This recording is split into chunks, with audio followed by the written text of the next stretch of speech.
a la etapa que más nos interesa, que es la etapa de preguntas, comentarios y respuestas y comentarios de los ponentes. Entonces, daríamos la palabra primero tal vez a unas 3 personas. Por favor, intervenciones cortas para que nos abunde el tiempo, pero sí nos interesa sus valoraciones, sus comentarios, preguntas, tanto a Isabel como a Cristian, y luego les damos la palabra a ellos y seguimos en esa dirección. Entonces, ¿quién quiere empezar? Muy bien. Herbert. Sí.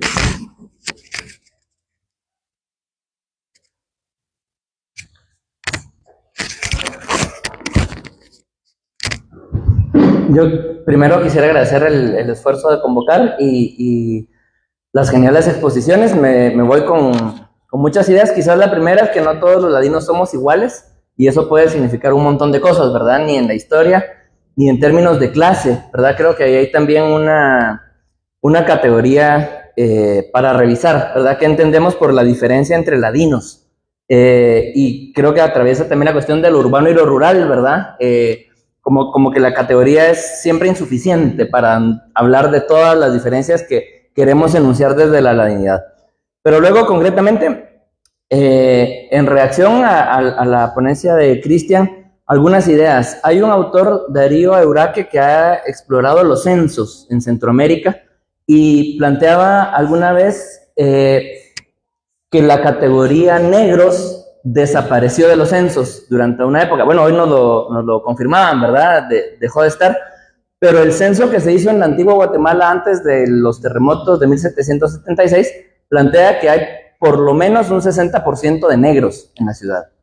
Y el dato sorprende porque no están dibujados en nuestra fantasía, digamos, en nuestra memoria, pero de hecho el arquitecto que trazó la antigua es negro mulato, dice su acta de bautizo.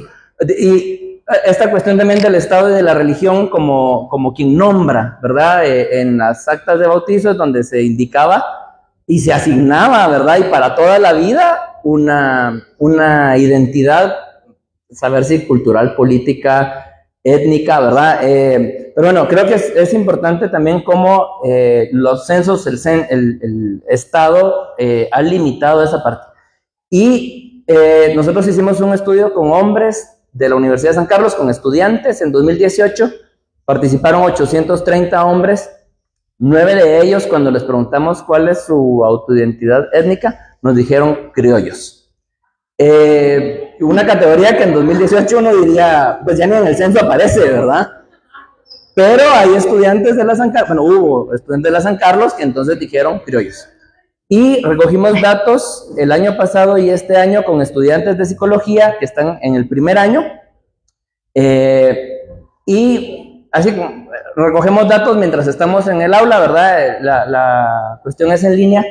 Y cualquier pregunta, ¿verdad? Pueden levantar la mano. Entonces alguien nos dice, yo no sé si decir que soy mestizo o ladino porque no sé cuál es la diferencia, ¿verdad? Y me parece que en función a lo que decía Cristian, no pasa solo en las comunidades, digamos que, ¿verdad? Pasa aquí que, o sea, no sé si soy ladino, no sé si soy mestizo, no sé si soy las dos cosas, ¿verdad? No sé qué soy yo, no sé si los otros son ladinos o mestizos. Y en la misma hemos recogido respuestas, creo que estas son de 2020, en Quetzaltenango, de alguien que nos dice, yo soy mestizo, quichemam. ¿Verdad? Es decir, como que el mestizaje no es solo una cuestión de ladinizarse, ¿verdad? O de ladinos. El mestizaje creo que es una categoría más amplia que resulta interesante de analizar. Dijeron que eran breves, me quedan 2 nada más. Ok, sobre el asunto de la blanquitud, creo que también es importante relacionar la blanquitud con la religión, ¿verdad? Me parece que hay una ética protestante propia de la modernidad, pero hay también una transición, digamos, dentro de la consideración de ser ladino digamos, en el siglo XIX, que significaba ser cristiano, ¿verdad? O católico en la época. Me parece que hay una idea de modernización que hoy está también muy puesta en la idea de que la espiritualidad maya es menos, ¿verdad? De que esas prácticas son supersticiones, etcétera, mientras que lo ladino es racional, etcétera, ¿verdad? O cristiano como antítesis de esta espiritualidad vista como de menos. Pero también que además, a través de la religión, ha habido mucho de una construcción de los valores, ¿verdad? De estos valores de lo blanco, de estos valores del buen ciudadano, ¿verdad? Que va muy de la mano con ser un buen cristiano y un buen ciudadano, etcétera, ¿no? Como me parece que ese papel es importante porque también creo que es una de las identidades ladinas, ¿verdad? Su práctica religiosa, por ejemplo, como un marcador de diferencia. Hay bastante más en mi cabeza, pero bueno, lo dejo ahí. Perdón, la última, y quería empezar con esta. Es que el tema lo hemos platicado con un amigo, con Miguel Domínguez, que estuvo la otra vez también discutiendo con Yoli, y después de algunos encuentros y reflexiones, cuando nos volvimos a ver, se volvió esta broma, pero a mí me gustaría proponérselas un poco a juego o reflexión, y era que al saludarnos nos preguntábamos cómo habíamos seguido de nuestra ladinidad, ¿verdad? Así, bueno, vos, ¿y qué tal tu ladinidad, verdad? ¿Cómo va? Y el juego se ha vuelto muy creativo en las respuestas, ¿verdad? Desde a veces, pues ahí, mira, ya la voy aceptando, ya, ¿verdad? O en otra circunstancia, pues fíjate que hoy no me siento tan ladino, ¿verdad? O sea, como jugar, ¿verdad? Explorar desde ahí. Si el ejercicio les sirve, repítanlo en casa. Nos vemos pronto.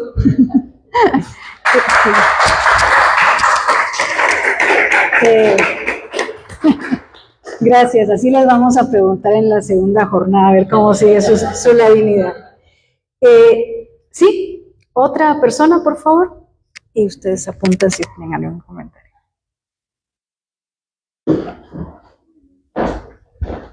Gracias. Te lo pones aquí para las redes. De acuerdo. Hola, me llamo Aisha y bueno, yo quiero contar una experiencia. Yo hice un trabajo de campo para Cercus y sí lo conozco. Y entonces, bueno, había que hacer un rompehielo y en el rompehielo se hizo una cruz y se les pidió al grupo que se posicionaran según su identidad, paso a paso. Entonces, bueno, ¿cuántos levanten la mano y cuántos son considerados mayas aquí? Se paraban en un cuadro. ¿Cuántos son mestizos? ¿Cuántos son garífunas? ¿Cuántos son aquí? Son allá. Pero la parte que me asombró es que habían mayas, mames, quichés, que se ponían del lado mestizo. Y así, chiquitos, así como son, algunos. Y pues bueno, está bien, ¿no? Pero la razón que me trae es eso, ¿verdad? Es cómo nos vemos, cómo nos identificamos. ¿Es que acaso debe haber una sola identidad? Yo estuve escuchando varias entrevistas de Marta Casaus ahora para la Filgua y es justamente ella propuso eso, cómo se cuestiona la ladinidad, el mestizaje, por qué hay formas de organización dentro de los mayas tan fuertes, tan potentes, tan unidas, ¿por qué con los mestizos no? ¿Verdad? Y luego yo también me pregunto, porque he trabajado con algunas personas indígenas,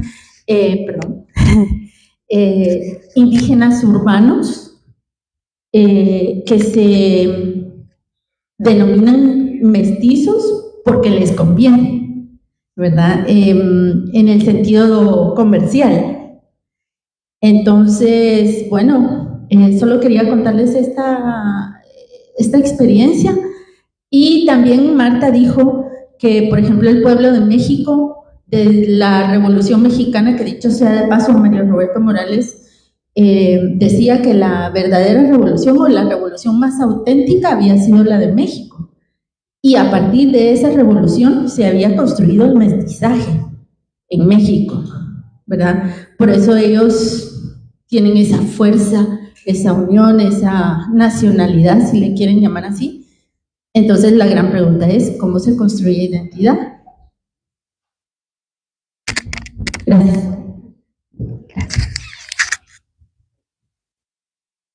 ¿Otra pregunta, comentario? A ver, por orden aquí. Sí, lo vaya.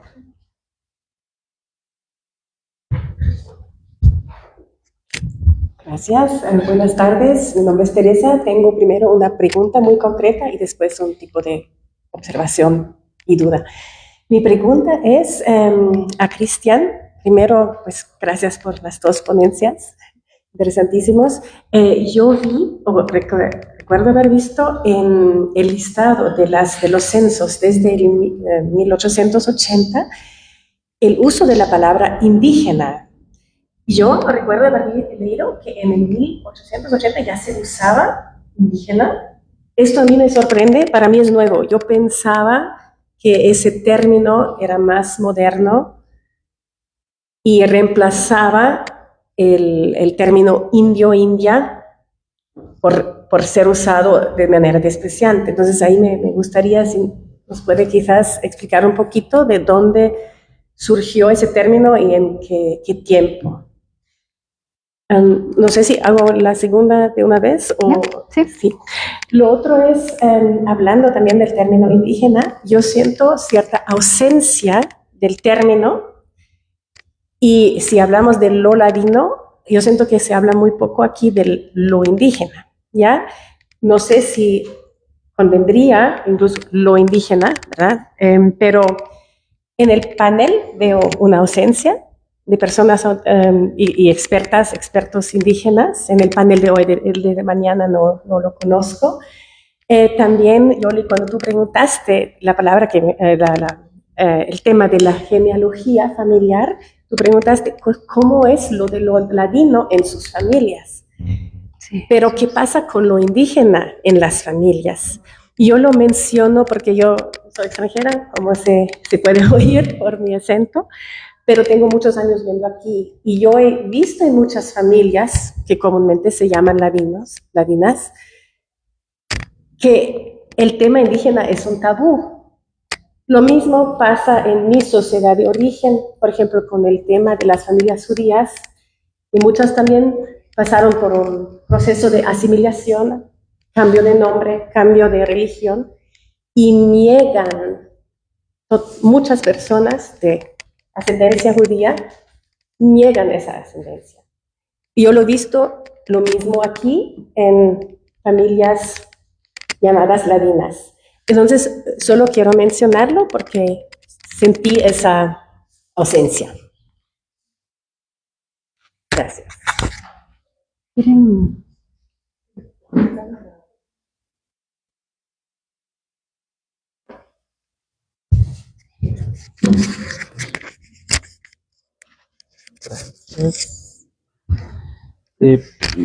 Bueno, un poco de reacción justo a lo que se mencionaba sobre esa categoría de mestizo, que fue algo que se tuvo en discusión en estas mesas del censo 2018, porque la propuesta era ladino, diagonal, mestizo, pero justamente estos pueblos mayas son los que se opusieron a que quedara mestizo como una categoría, porque justamente lo que pasaba eso, dos comunidades mayas, Mam, Quiché, Cachiquelo, Quiché, se unían, eso ya era un mestizaje.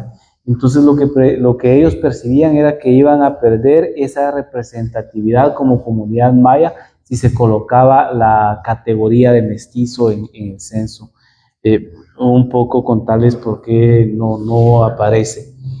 Y en cuanto a lo otro, sí es, como mencionaba, una revisión bibliográfica desde 1880 sobre este término. Yo en este momento no tengo la respuesta, pero me comprometo a profundizar en esta justamente desde 1880 y a trasladarle quizá a los organizadores. Entiendo que hay un lugar donde se va a estar compartiendo todo este material para que se comparta también incluso si tenemos evidencias o cómo era la boleta o cómo estaba el documento clasificatorio y se los hagan llegar con mucho gusto. Respecto a la idea de los contenidos religiosos de la identidad ladina, hablábamos con Trudy y con Johnny también en estas reuniones de preparación sobre la existencia del término de las familias decentes. Las élites en la ciudad no se autonombran tampoco como ladinos, pero sí surgen esas otras categorías, así como está lo de Shumo, plebe o cachimbero. Ellos eran los grupos de familias decentes. Incluso en 1962, Idígoras propone una liga de la decencia para moralizar y evitar los hijos fuera de matrimonio, e incluso proponen que las mujeres que están trabajando para el Estado sean despedidas para que regresen a sus hogares a disciplinar a sus hijos. Esta está la disciplina del hogar y la disciplina militar como formas de ordenamiento y de la moral, ¿verdad? No solo lo religioso, sino la disciplina militar. Pero para decirte pues que son términos que no necesariamente usaron en la sociedad de ese momento para nombrar su moralidad, ¿verdad? Dentro de las dinámicas de las instituciones como la del matrimonio. Ahora, sobre el reconocimiento de las memorias indígenas en grupos de ladinos que se han mestizado, ese es todo un tema que también discutimos con el grupo que estuvimos preparando, ¿verdad? Cómo puede ser un problema de apropiación indebida hablar de memorias indígenas de grupos que finalmente se han ladinizado, ¿verdad? O sea, sí, ahí hay un problema. Primero, en la sorpresa de reconocer que yo tengo ascendencia indígena, que no se habla, que de la memoria familiar está proscrita, y que de repente descubro el retrato, pero si mi abuelo era quiché y era dueño de transportes, y por eso la familia materna ladina se casó con él porque tenía recurso económico, pero no tenía reconocimiento como social, ¿verdad? Pero esa memoria está oculta. Esa memoria está oculta, perdón. Ya voy a terminar. Esa memoria está oculta, pero estás todo ese dilema, sí, pero te estás apropiando ahorita querer sacar esa memoria para generar otros contenidos de identidad, pareciera impropio también. Sentí en algún momento que por ahí va la discusión. Y pues el problema del mestizaje al final es esa necesidad de movilizarse, ¿verdad? Que ya no hay grupos arraigados y que entonces, pero ¿quién impone? No es un problema de mestizaje racial, sino un problema de quién impone los valores y las dinámicas familiares, si las tradiciones MAM o las tradiciones quichés para la formación de los hijos, ¿verdad? Entonces ahí es un problema de poder en el interior del grupo del matrimonio, ¿verdad? Que tiene que plantearse también, no en términos de mestizaje racial, sino en términos de cómo se van a construir las nuevas identidades de la descendencia, y que si no, al final van a terminar adhiriéndose a los valores de mercado y a los valores de la sociedad occidental, perdiendo las fuentes, digamos, de prácticas que vienen de sus grupos originarios, ¿verdad? Esto para mí sería un problema a plantear, ¿verdad? Con lo que decía Kristen, no queremos que se plantee el mestizo porque se va a invisibilizar, pero también se está dejando de pensar un problema de herencias, de formas de organización que vienen de sus vínculos comunitarios, ¿verdad?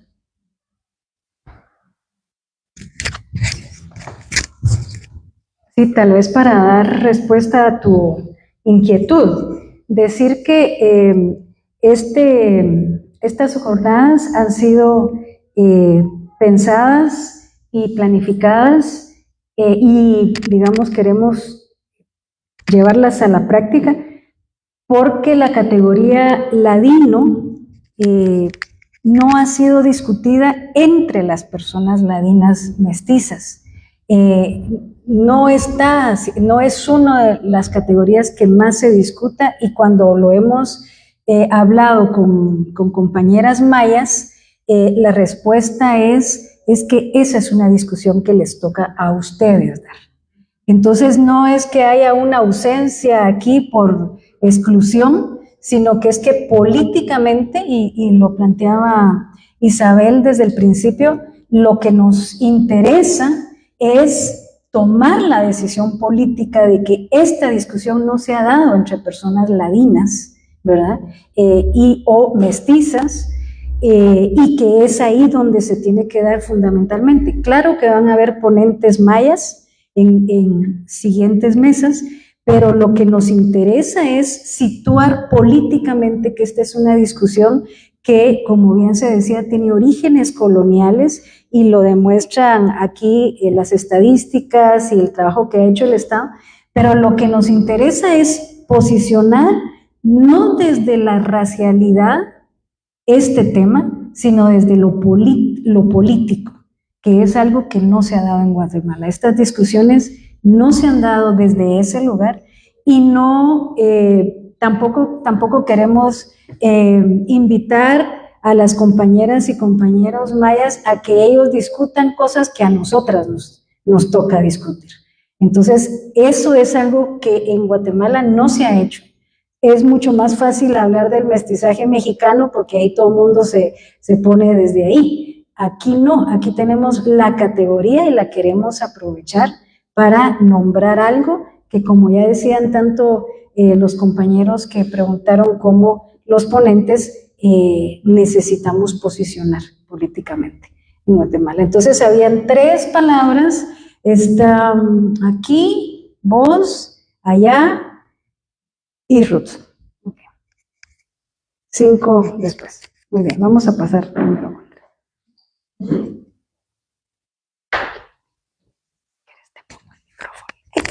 Gracias. Muchas gracias por sus ponencias.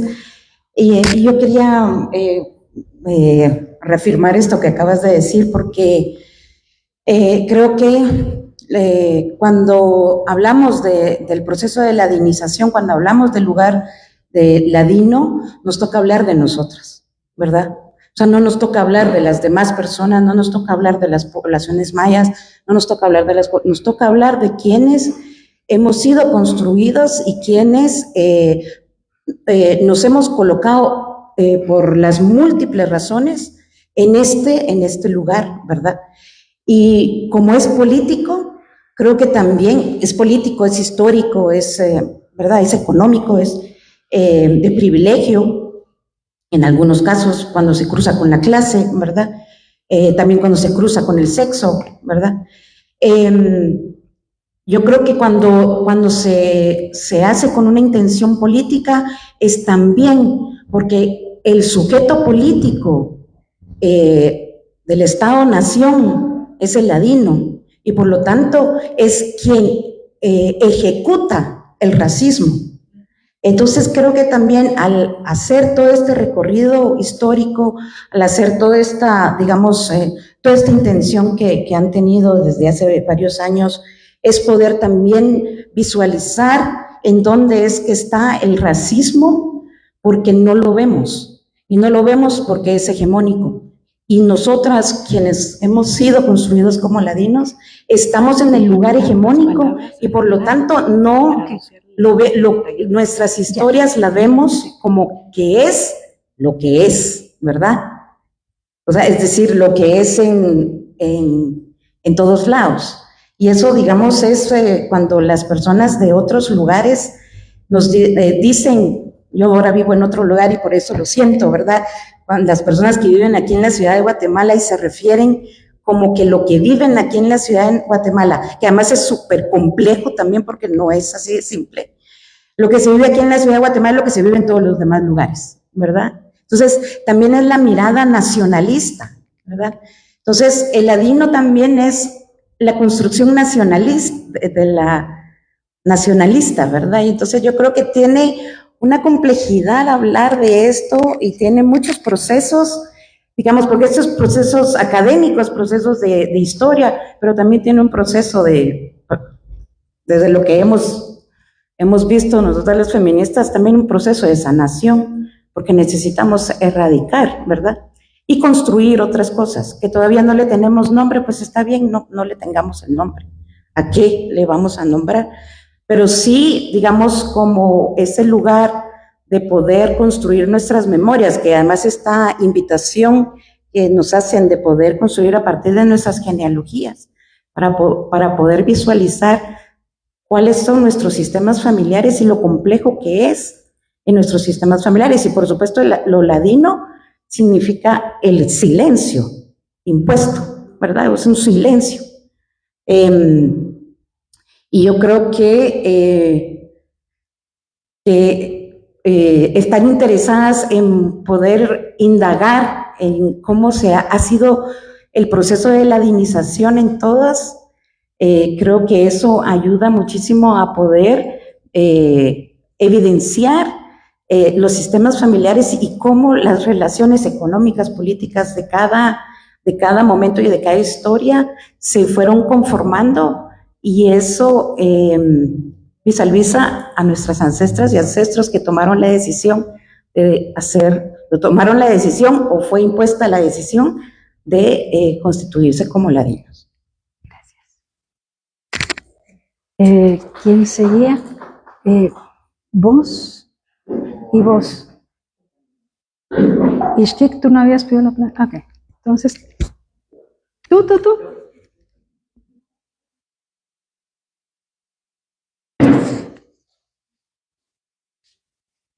Gracias, qué interesante. Yo no sé si articulé muy bien como lo que quiero decir, pero, por ejemplo, mi abuela hablaba quechí y lo hablaba en secreto, o sabía hablar quechí y lo hablaba en secreto. Recuerdo alguna Navidad, Año Nuevo, algún tío bolo, ¿verdad?, motivándola a que hablara en quechí como para hacer el show.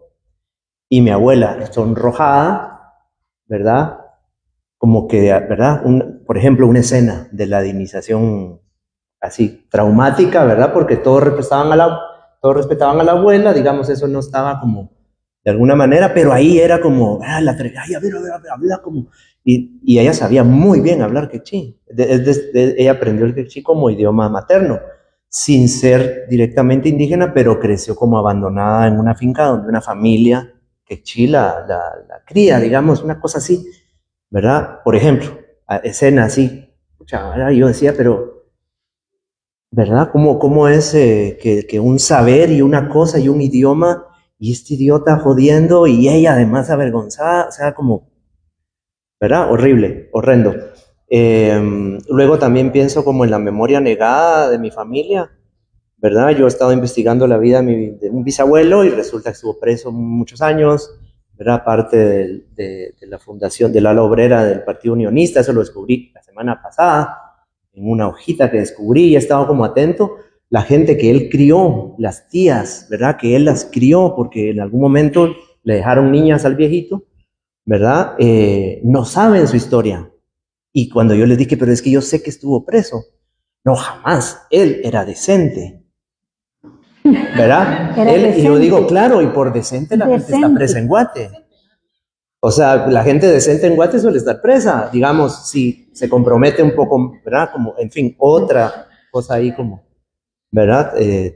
Ladinización, escenas, ¿verdad? Pero también yo creo que el tema de la clase es súper importante porque tampoco ser ladino es no ser pobre, ni tampoco ser ladino es tener su historia reconocida, sino más bien una negación sobre otra, ¿verdad? Y tampoco ser indígena es ser pobre. Solamente. ¿Verdad? Y tampoco, no sé, estamos discutiendo como el tema de la identidad, pero a la par de una cosa de censos. Creo que todos nos alarmamos y nos indignamos un poquito más sobre este país, que no haya censo económico desde el 60. ¿Qué? Digo, y uno dice, ok, menos mal. Porque si teniendo la información que tienen, han hecho lo que han hecho, menos mal no tienen información. Y yo incluso en esta transición en la que estamos, donde el Estado está en juego, un gobierno bastante mediocre para mi gusto, donde se pusieron tantas expectativas. Va a generar un censo para darle información a la dominación. Ojalá no digamos la realidad y ojalá sigamos ocultando nuestras verdades en las comunidades para que ese Estado criminal no tenga más información para jodernos, a no ser que tomemos el Estado en serio y la información nos sirva. De lo contrario, que se queden con su censo del 65 y sigamos buscando otros caminos. Gracias. Paula. Ahí quédate. Gracias. Bueno, muy buenas tardes y agradecer esta posibilidad de ir pensando juntos y juntas, porque creo que con formas de ir comprometiéndose en el proceso de pensamiento, las ciencias sociales en el país tienen un pendiente muy grande y que se ha estado heredando de generación en generación. Entonces, el compromiso de las ciencias sociales para reconocerse históricas y netamente productoras de relaciones económicas y de producción, y cómo estas categorías van moldeando las identidades y también hacen posible el uso de los recursos del Estado, porque no estamos afuera del Estado, estamos dentro del Estado, y aunque quisiéramos en algún momento mostrar determinada forma contracultura, tenemos que conversar con lo que ya existe. Entonces, me llamaba la atención cuando Cristian indicaba que había un comentario, no sé si era de las Naciones Unidas, tal vez me lo aclaras después, por favor, donde se visibilizaba que cada 10 años o con los números terminados en 0 se tenían que hacer los censos, pero luego en tu exposición vi que esa recomendación se pierde. Entonces creo que ese es un punto importante para ponerle atención, porque imaginar otras formas posibles para conversar es ir detectando esos puntos de interés para profundizar. Otro punto importante que creo es que en esta forma de irnos presentando cómo los números moldean, pero también esa exposición que hacía Isabel, donde mostraba que había una apropiación o una interiorización de la categoría, donde también a veces la categoría es nombrada cuando nos la dice otra persona. En este caso, pues un Estado que nombra quién es lo ladino. Y esto es muy interesante porque en las ciencias psicológicas la identidad muchas veces en los procesos de atención se queda resumida a los años o a las etapas evolutivas. Y estas interseccionalidades tienen que aparecer justamente porque van moldeando las subjetividades, no solo individual, sino que la subjetividad social, sobre todo en tema de migraciones. Y cuando vamos a otro país o las personas migrantes y pues ya no van a utilizar que son ladinas, sino que se van a adscribir a lo guatemalteco o guatemaltecas. Entonces, poner atención también a la parte de, ¿será que se interioriza? ¿O es que a lo mejor falta en ese proceso de ir haciendo categorías o incluso el manejo del recurso económico, buscar esa producción de sentidos subjetivos, que lo subjetivo no solo es visto individualmente, sino que es pensar en una tradición donde puede asumirse lo subjetivo como también social. Pensando en esa tradición de pensamiento donde se presenta lo subjetivo como social e individual en un mismo momento complejo, las categorías que plantea el INE pudieran ir arrojando otra construcción que plantee justamente esa producción subjetiva de los espacios sociales. Lo veo así porque cuando mostrabas también esa parte de que buscaba evidenciar el uso del TUJ,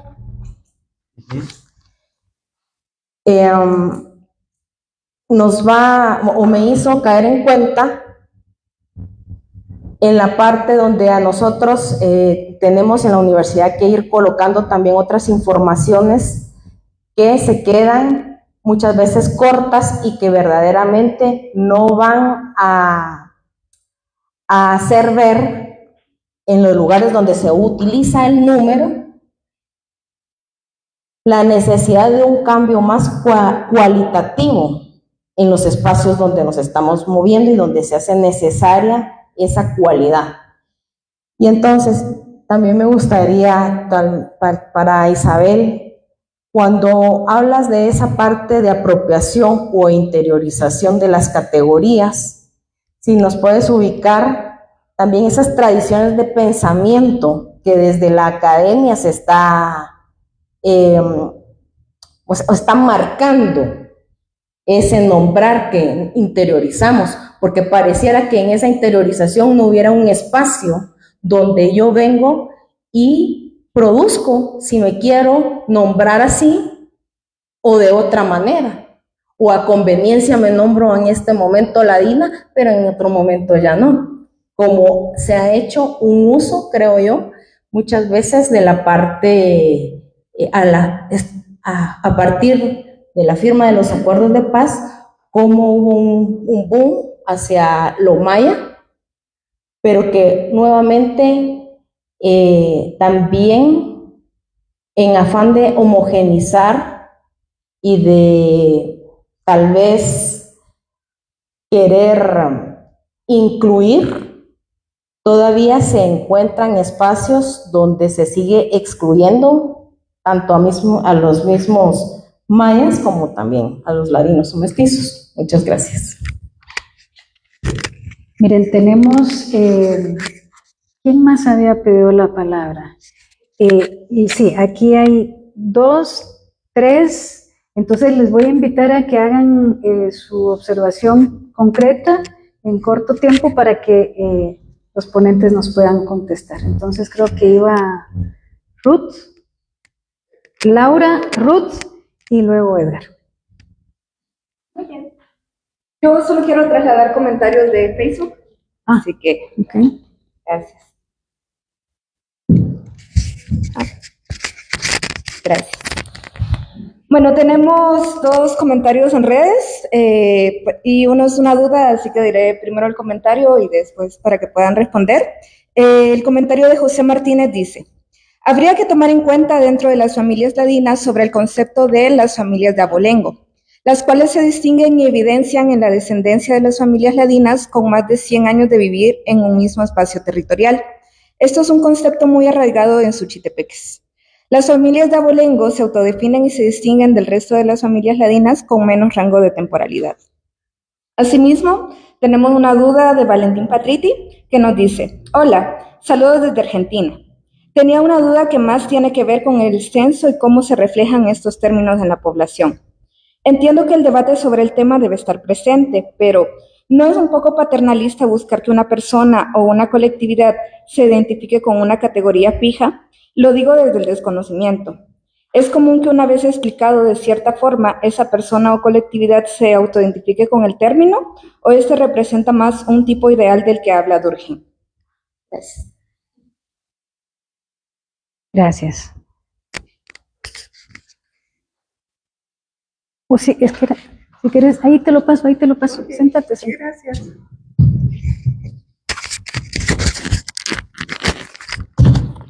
Bueno, esto, en realidad tengo como yo soy antropóloga, pero tengo una duda más histórica, en términos de que los ladinos es una identidad que, digamos, se vuelve muy importante en el siglo XIX.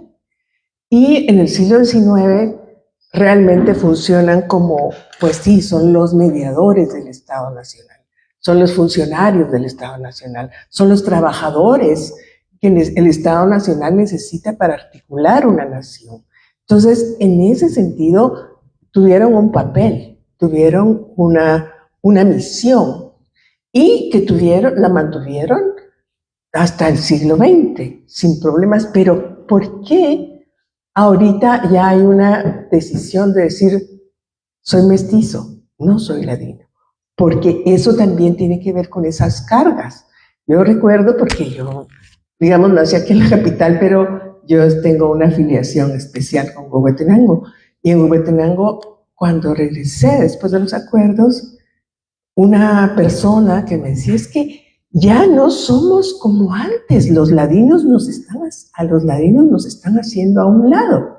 Es decir, que en cierto modo hay como una identidad móvil que se puede desplazar, que se puede deslizar, que no es tan sólida como se pensó, porque los mestizos empezaron, digamos, como a tener una mayor relevancia, como una identidad más aceptada en esta sociedad más global.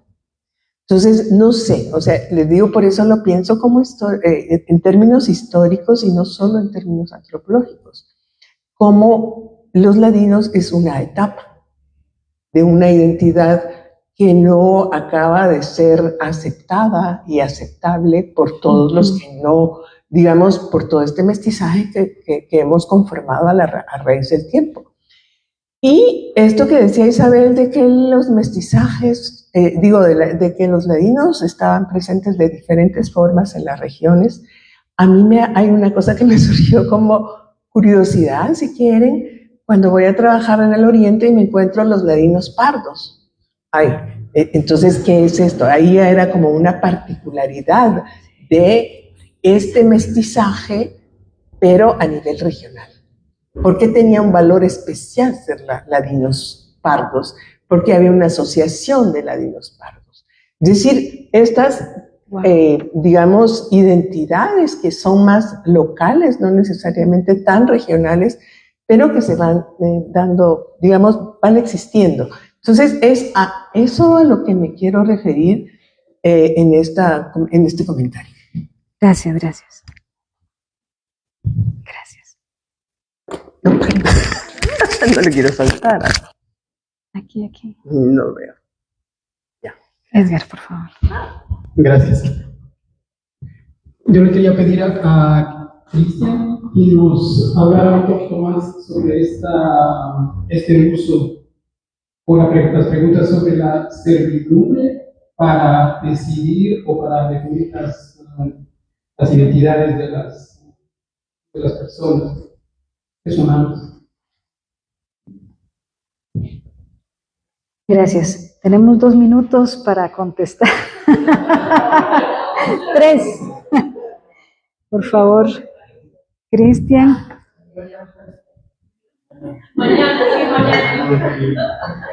De forma breve, entonces, sí, justamente Naciones Unidas recomienda hacer los censos cada 10 años y de preferencia los años terminados en 0.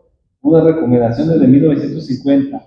La idea es estandarizar que todos los países se midan en el mismo momento y podamos tener una estimación de población a nivel mundial y las características más o menos en los momentos más cercanos, en los años terminados en 0.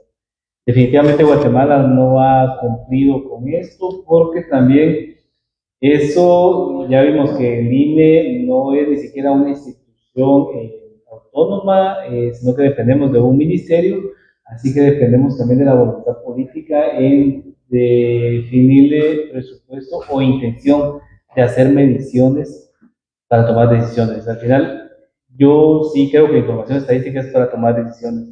Si se usan para bien o para mal es otro tema, pero disponer de información estadística es disponer de evidencia, disponer de conocimiento. Promuevo eso. En cuanto al tema de autorreconocimiento, si es paternalista o no, únicamente recordar que nosotros en Guatemala, en el contexto, tenemos la ley de idiomas mayas, entre otras, en donde lo que pretende es justamente que las personas definan y se promueva esta multiculturalidad y diversidad étnica en Guatemala. Entonces, es por eso que siempre se ha medido de esa forma, esta identificación, y únicamente con el tema de la servidumbre, lo que yo mencionaba, es que anteriormente las preguntas no se hacían a nivel de persona, cómo se considera o no se clasificaban a las personas de manera individual. Al jefe de hogar o a la jefa de hogar, que regularmente era el jefe de hogar el que y era hombre quien representaba al hogar, se le preguntaba sobre el hogar, cómo es la mayoría de personas, y se le preguntaba sobre la servidumbre. O sea, ellos no tenían derecho siquiera a autoidentificarse, derecho a responder el censo, sino que el patrón, sí, no únicamente en los hogares, sino que también en las parcelas o las distintas formas de producción, se le preguntaba al dueño de la finca cómo consideraba a los de servidumbre o a los trabajadores.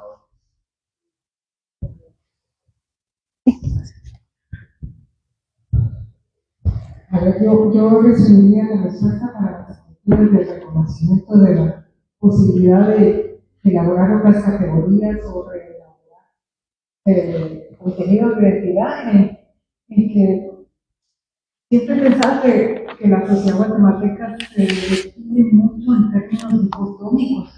No puede salir de pensarse o es una cosa de negro o blanco, ¿no? Entonces, no sé si obedece a formas de regímenes de autoritarismo, ¿verdad? De instalarte dentro de posiciones fijas que son controlables, que son manejables, a pesar de que siempre hay una serie de conductas que se escapan a ese deber ser, ¿verdad? De esa necesidad de controlar totalmente la diversidad, ¿verdad? Y de ahí que toda la emergencia de estas identidades locales o estas otras formas de reconocerse en comunidades de base más diversas sea muy difícil en la elaboración de un pensamiento que permita la administración pública de esa diversidad y de las diferencias. No solo en términos de técnicos, ¿verdad? Porque pasamos de indígenas ladinos a mayas y mestizos y después también otra formulación que es la división de esa dicotomía, ¿verdad? Ladinos, chicas, garífunas y mayas, ¿verdad? Siempre son, no dejamos de salir, necesitamos controlar, ¿verdad? Y nuestro pensamiento que no tiene como herramientas analíticas y comprensivas no permite que elaboramos otras formas de comprensión y de relación para lograr esas relaciones múltiples y diversas. Entonces sí, es un problema de elaboración intelectual sobre nuestra sociedad, ¿verdad? Es una falta de todo este sector académico y de producción de las ideas sobre nuestra sociedad, que creo que está ausente de estas elaboraciones y que pueda también divulgar y entrar en diálogo con nosotros como poblaciones que estamos incluidas en esas dinámicas de redistribución de los recursos del Estado, ¿verdad? Porque tiene que ver con problemas de redistribución y de administración de los recursos.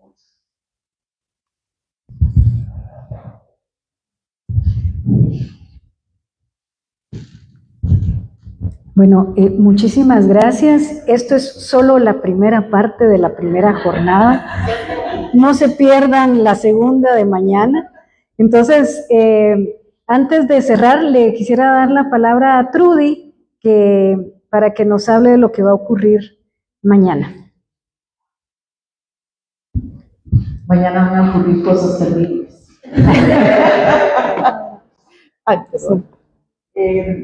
Mañana vamos a continuar un poco sobre esto, vamos a hablar de la biopolítica, que es una conceptualización de cómo, por ejemplo, el Estado usa tecnologías de poder para publicar identidades y poder tener un ordenamiento de la población.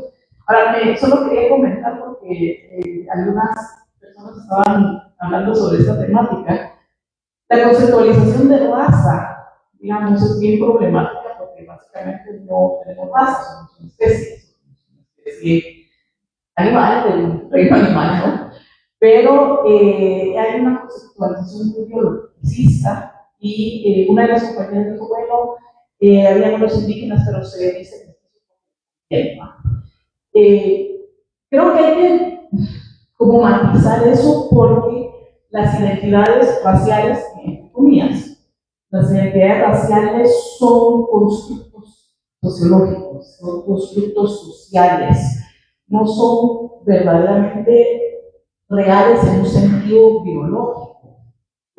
Por ponerles un ejemplo, yo aquí soy considerada latina o blanca, pero cuando voy a Estados Unidos y me tocó, ahí soy parda, ahí soy brown, ¿no? Y tuve que empezar a conceptualizarme y ¿qué hice? Me empecé a identificar como brown en Estados Unidos, políticamente, en una posición política, pero porque podía acceder a becas y estudiar en una universidad que yo no me lo iba a poder pagar ya.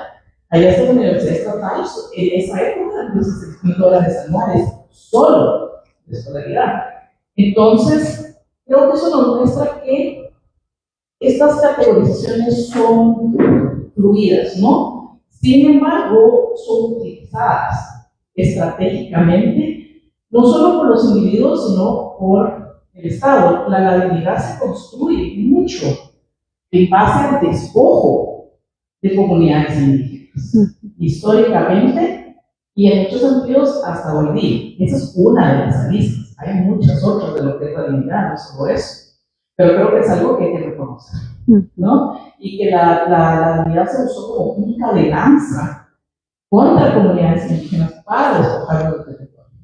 Y eso tiene repercusiones hasta hoy día. Que no es decir que eso es todo lo que es la dignidad, pero es lo que vamos a tratar un poco más a fondo mañana, desde lo que se llama la biopolítica, desde como una especie de herramienta para poder analizarnos y analizar nuestras sociedades de una forma un poco más matizada. Las invito a que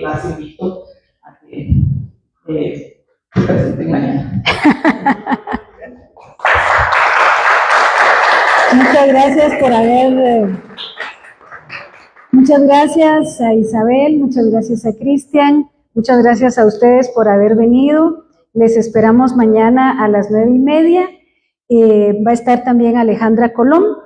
Entonces, gracias y que tengan buen descanso. Nos vemos mañana.